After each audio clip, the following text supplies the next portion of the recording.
এই যে দেখা যাচ্ছে মন্দিরটি, এটি হচ্ছে আমার ঘরের একদম সামনে।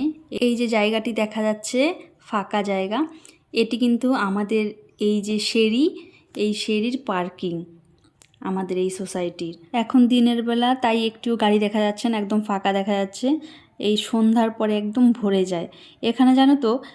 সবাই গাড়ি, বাইক, স্কুটি রাত্রে বাইরেই রাখে, কখনো চুরি হয় না। আজকে মেলার দ্বিতীয় দিন বলে রাস্তায় কত ভিড়। এখানে স্টপ করে দিয়েছে, ভেতরে এই রাস্তা দিয়ে যাওয়া যাবে না, বাইপাস হয়ে যেতে হবে। রাস্তাঘাটের অবস্থা দেখছেন, কত গাড়ি, লোকজন, বাইক। এই সব রাস্তায় তো আমরা প্রায় দিনই আসি, এত কিন্তু ভিড় থাকে না, ফাঁকাই থাকে, একটা দুটো গাড়ি থাকে। এই যে দূরে দেখা যাচ্ছে মেলা, এই মেলাটায় এখানকার লোকেরা খুব প্রাধান্য দেয়।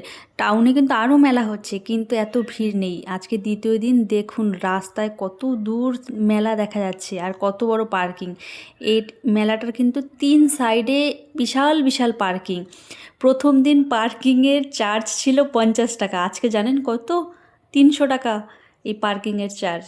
দেখতে দেখতে আমরাও চলে এসেছি মেলায়। এখন এখানে গাড়ি পার্ক করে হেঁটে হেঁটে মেলায় যেতে হবে। দেখুন কি অবস্থা মেলার, এটা গেট, এত ভিড়, প্রত্যেকটা নাকরদোলনা একদম হাউসফুল, এত লোক। এখন খুব মেলাতে ট্রেন্ডিং চলছে জলপরি। তো আমি ভাবতাম যে আমাদের পশ্চিমবঙ্গেই বোধহয় এই জলপরির ট্রেন্ডিং চলছে, এখন দেখছি না, এখানেও গুজরাটেও। দেখুন এই এখন সাইডে দেখা যাবে মেলাতে জলপরি, এই যে দেখা যাচ্ছে, এখানে হচ্ছে জলপরীর শো। চলো আবার দেখাবে পরের ভিডিও।